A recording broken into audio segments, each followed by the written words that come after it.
Film की शुरुआत Yamaguchi कुमिको से होती है, जिसे यनकामी के नाम से जाना जाता है, जो अपराधियों के एक समूह को एक विमान का अपहरण करने से रोकता है। यानकामी एक स्कूल ट्रिप से लौट रहे थे जब अपराधियों ने अपनी चाल चली। उसने अपनी त्वरित सोच और मार्शल आर्ट कौशल का उपयोग उन्हें निरस्त करने और सभी को सुरक्षित रखने के लिए किया। जब विमान उतरता है तो पुलिस अपराधियों को बाहर निकलते ही माफी मांगते हुए देखकर चौंक जाती है। इससे भी अधिक आश्चर्य की बात यह है कि यानकामी ने खुद को ओकाडो हाई स्कूल में गणित के शिक्षक के रूप में पेश किया। इस घटना के बाद यानकामी की बहादुरी उसे शहर के चारों ओर अच्छी तरह से जाना जाता है। लोगों ने उसके साहस की प्रशंसा की और स्थानीय समाचार उसके वीरतापूर्ण कार्यों को कवर करते हैं। जब वो घर लौटती है तो इटो परिवार, एक सम्मानित याकुजा कबीला, उसका गर्मजोशी से स्वागत करता है और यहाँ तक कि उसे कबीले के नेता का पद भी प्रदान करता है। हालांकि वो विनम्रता से मना कर देती है। यानकामी का पालन पोषण उसके दादा रुचिरो कुरोदा, इटो परिवार की तीसरी पीढ़ी के नेता ने किया था, जब उसके माता पिता का निधन हो गया था जब वो छोटी थी। वर्तमान समय में यानकामी एक गणित शिक्षक के रूप में अपनी नौकरी जारी रखती है, एक पद जो वो कठिन छात्रों से निपटने के बावजूद 7 साल तक आयोजित की है। उसके सहकर्मी शिक्षक के लाउंज में उसके चारों ओर इकट्ठा होते हैं, विमान में उसकी वीरता से प्रभावित होते हैं। वाइस प्रिंसिपल सटोरी गोरो जल्द ही आते हैं और यानकामी को सुर्खियों से दूर रहने की याद दिलाते हैं। उसे चेतावनी देते हैं कि वो किसी भी अधिक ध्यान से बचे जो उसकी याकुजा पृष्ठभूमि को प्रकट कर सकता है। इस समय के दौरान ओडेगेरी रियू नाम का एक नया छात्र शिक्षक आता है, जो यानकामी सहित सभी को आश्चर्यचकित करता है। वो तुरंत उसे किरिजिन हाई स्कूल के अपने पूर्व छात्रों में से एक के रूप में पहचान लेती है।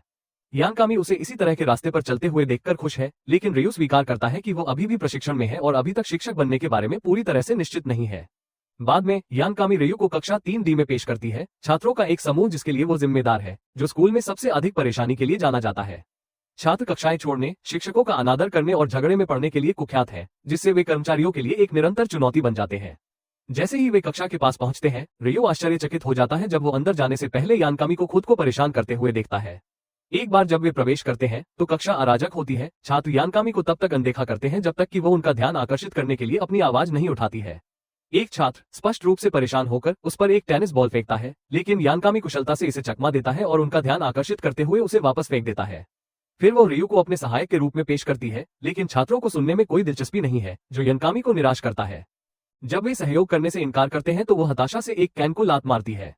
इस बीच 5 लड़के, जिन्हें कभी यानकामी द्वारा पढ़ाया गया था, छत से उसे और रियू को देख रहे हैं। उन्हें समझ में नहीं आता कि रियू, जो एक संकट मोचक हुआ करता था, ओकाडो हाई स्कूल में एक छात्र शिक्षक क्यों बनना चाहता है। बाद में वे यानकामी और रियू को फिर से एक साथ देखते हैं और संदेह करने लगते हैं कि उनके बीच कुछ चल रहा है। वे एक फूड स्टॉल पर अपने दोस्तों को बताने के लिए जल्दी से दौड़ते हैं। उनके आश्चर्य के लिए यानकामी और रियू एक ही स्थान पर दिखाई देते हैं। लड़के यानकामी को आखिरकार एक आदमी के करीब होने के बारे में चिढ़ाते हैं, जो उसे परेशान करता है। वो उन्हें चुनौती देने के लिए तैयार दिखती है, लेकिन रियू आगे आती है और उसे शांत करती है। समूह तब एक साथ बैठता है, खाता है और अपने जीवन के बारे में बात करता है। इस बारे में हंसता है कि कैसे यानकामी के पूर्व छात्रों ने एक बार शर्त लगाई थी कि वो दूसरे स्कूल में शिक्षक नहीं बन सकती है। लगभग उसी समय कक्षा 3D के कुछ छात्रों को ब्लैक स्कल मोटरसाइकिल गैंग नामक एक गिरोह द्वारा धमकी दी जा रही है। छात्रों में से एक, रीता ताकासुगी, अपने सहपाठियों का बचाव करने के लिए आगे बढ़ती है और गिरोह के सदस्यों को भगाने का प्रबंधन करती है। उस शाम को बाद में यानकामी रियू को अपने और ईदो परिवार के सदस्यों के साथ पीने के लिए अपने घर आमंत्रित करती है। वो कहती है कि वो अपने छात्रों के साथ एक पेय साझा करना चाहती है। कुछ गिलास शराब पीने के बाद यानकामी सो जाती है, जिससे रियू और ईदो परिवार के सदस्य असाकुरा टेत्सु को बात करने के लिए छोड़ दिया जाता है। रियू स्वीकार करता है कि यानकामी कभी कभी कष्टप्रद हो सकता है, लेकिन वह ये भी साझा करता है कि उसने उससे कितना सीखा है। वो बताते हैं कि उनके पाठों ने उन्हें उनकी तरह शिक्षक बनने के लिए प्रेरित किया है। अगले दिन यानकामी अप्रत्याशित रूप से अपने 2 पूर्व छात्रों ताकेडा कीता और ह्यूगा कोसुके से मिलती है, जबकि चुनाव के लिए दौड़ने वाली आईटी दुनिया में एक प्रसिद्ध व्यक्ति किरिस किंटारो के एक अभियान भाषण में भाग लेती है। यानकामी किंटारो के व्यक्तित्व से प्रभावित है, उसके और उसके पूर्व प्रेमी के बीच समानताएं देखकर उत्साहित। वो उसके लिए अपना समर्थन दिखाने के लिए मंच पर दौड़ती है, लेकिन उसका उत्साह थोड़ा ज्यादा है और कीता और कोसुके को उसे भीड़ से दूर खींचना पड़ता है। इस बीच ओकाडो हाई स्कूल में ब्लैक स्कल मोटरसाइकिल गैंग उन छात्रों की तलाश में दिखाई देता है जिन्होंने एक दिन पहले अपने एक सदस्य को पीटा था। उनकी उपस्थिति कई जिज्ञासु छात्रों का ध्यान आकर्षित करती है, जो ये देखने के लिए अपनी कक्षाओं से बाहर निकलते हैं कि क्या हो रहा है। वाइस प्रिंसिपल गोरो, चिंतित महसूस करते हुए, तुरंत मदद के लिए पुलिस को बुलाते हैं। सौभाग्य से इससे पहले की चीजें बढ़ें, गिरोह के सदस्य स्कूल छोड़ने का फैसला करते हैं। बाद में गोरो ताकेसुजी और उसके दोस्तों को अपने कार्यालय में बुलाता है, मोटरसाइकिल गिरोह में शामिल होने के लिए उन्हें डांटता है। ताकेसुजी के दोस्तों में से एक ये समझाने की कोशिश करता है कि वे केवल अपने सहपाठियों की मदद करने की कोशिश कर रहे थे, जिन्हें गिरोह द्वारा धमकाया जा रहा था। गोरो ने उन पर विश्वास करने से इनकार कर दिया जब तक कि यानकामी कदम नहीं उठाता, उसे विश्वास दिलाता है कि उसके छात्र सच कह रहे हैं। उसके प्रयासों के बावजूद गोरो अभी भी ताकेसुजी और उसके दोस्तों को दोषी ठहराती है और यहाँ तक सुझाव देती है कि अगर छात्र अधिक परेशानी पैदा करते हैं तो यानकामी को शिक्षण छोड़ देना चाहिए। हालांकि यानकामी ने पीछे हटने से इनकार कर दिया। वो अपने छात्रों का जमकर बचाव करती है, उनकी रक्षा करने के लिए तैयार रहती है, भले ही इससे उसकी नौकरी खर्च हो जाए। ताकेसुजी और उसके दोस्त उसकी वफादारी और समर्थन से चकित हैं। कक्षा में वापस ताकेसुजी यानकामी को गोरो की चेतावनी के बारे में सोचना बंद नहीं कर सकते। वो अपने दोस्तों को खतरे में नहीं डालना चाहता है या ऐसा महसूस नहीं करना चाहता कि वो यानकामी का कुछ भी बकाया है। दृढ़ निश्चय के बाद वो इस मुद्दे को सुलझाने के लिए ब्लैक स्कल गैंग के ठिकाने पर जाने का फैसला करता है। जब यानकामी रियू के साथ पढ़ाने के लिए कक्षा में प्रवेश करती है तो उसे पता चलता है कि ताकेसुजी अकेले गिरोह का सामना करने गई थी। वो अपने दोस्त को खतरे में जाने देने के लिए कक्षा को डांटती है। उसे खोजने के लिए बाहर निकलने से पहले रियू छात्रों को याद दिलाता है कि अपने दोस्तों के साथ खड़े रहना और एक दूसरे का समर्थन करना कितना महत्वपूर्ण है।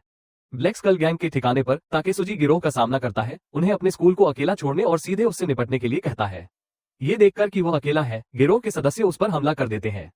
तभी एक जोरदार विस्फोट से वो जगह हिल जाती है, जिससे दीवार का हिस्सा टूट जाता है। यानकामी फट जाता है, मान करता है कि गिरोह ताकेसुजी को जाने दे। वो निडर होकर गिरोह से लड़ती है, अपने मार्शल आर्ट कौशल का उपयोग करके कई सदस्यों को निहत्था कर देती है और तेज किक और घूंसे से मार गिराती है। रियू आगे बढ़ता है, दूसरों को नीचे ले जाता है और ताकेसुजी की रक्षा करता है।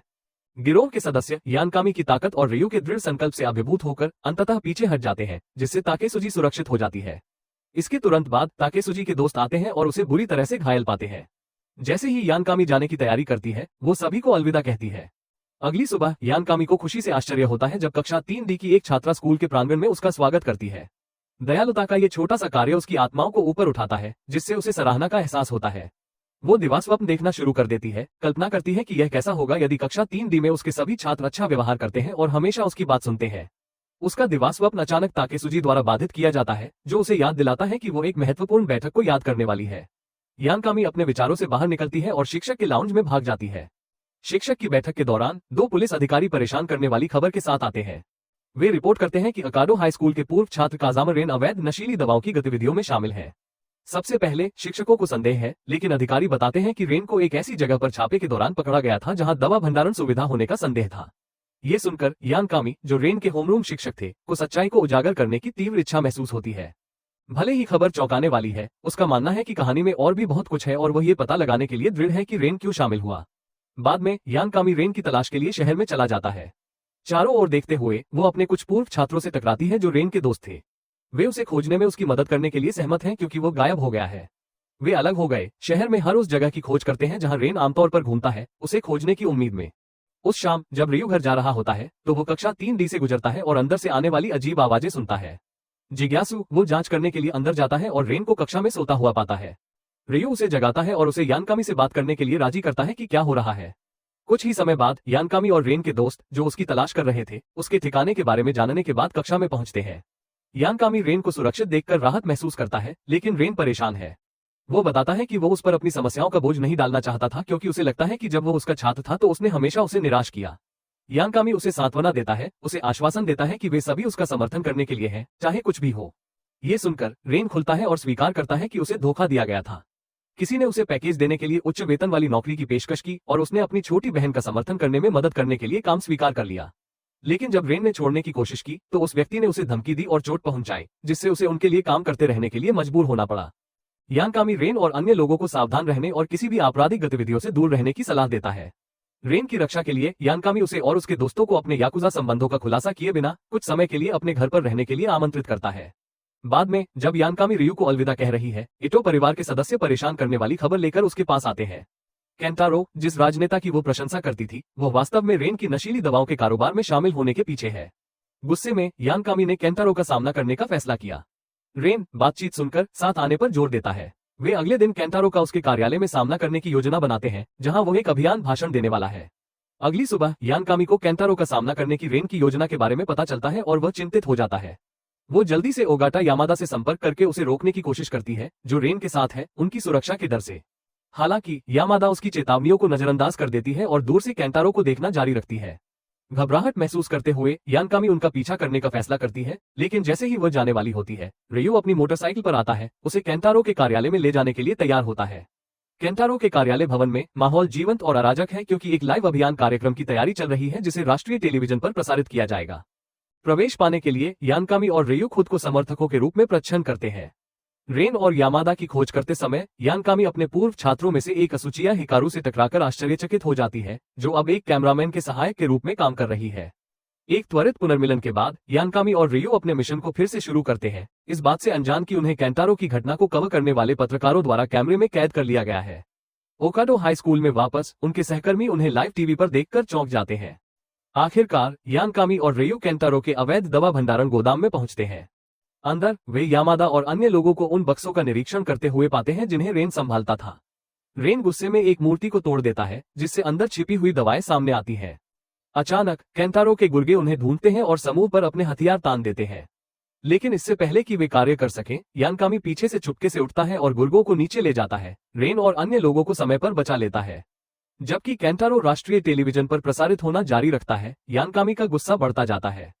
उसे अपने अपराधों से दूर न जाने देने के लिए दृढ़ संकल्पित होकर वो अकेले उसका सामना करने का फैसला करती है। वो रेन और अन्य लोगों पर नजर रखने के लिए रियो को छोड़ देती है और कार्यक्रम में वापस चली जाती है।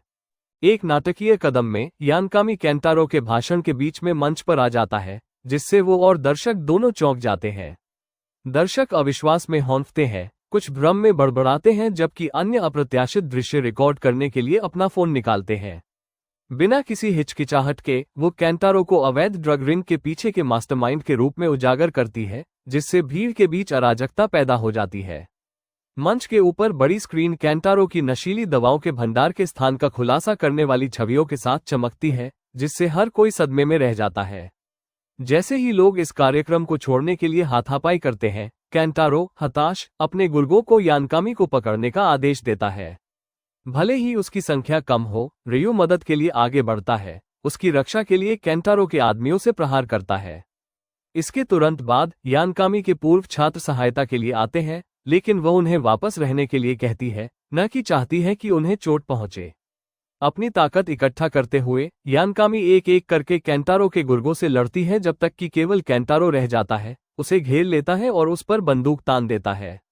इमारत के बाहर कक्षा 3D के एक अन्य छात्र ताकासुगी मदद के लिए दौड़ने की कोशिश करते हैं।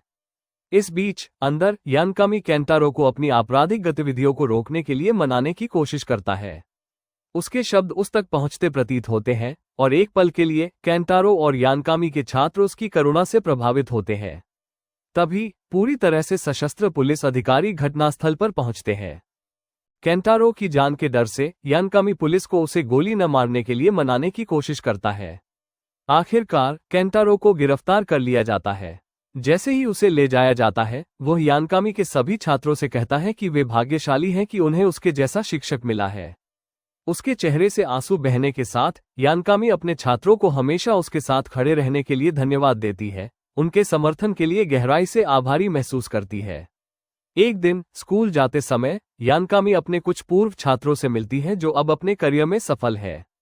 ये देखकर कि वे कितना अच्छा कर रहे हैं, उसे गर्व महसूस होता है। जब वो शिक्षक के कमरे में पहुंचती है तो वह वाइस प्रिंसिपल गोरो को प्रणाम करती है, केंटारो की अवैध गतिविधियों को उजागर करने के कारण होने वाली परेशानी के लिए माफी मांगती है। उसे आश्चर्य हुआ, गोरो गर्व के साथ जवाब देता है।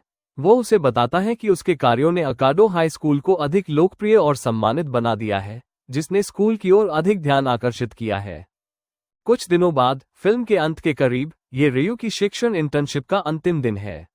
गोरो उसे एक विशेष कार्य देता है और रियो इसे दृढ़ संकल्प के साथ स्वीकार करता है, अपने कार्य को पूरा करने के लिए उत्सुक है।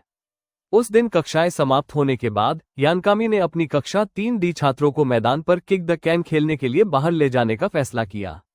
सबसे पहले उनमें से कई को खेलने में कोई दिलचस्पी नहीं है, लेकिन जब ताकासुगी शामिल होने के लिए सहमत हो जाता है तो बाकी वर्ग उसके नेतृत्व का अनुसरण करता है, एक समूह के रूप में एक साथ खेलने के लिए मैदान पर जाता है।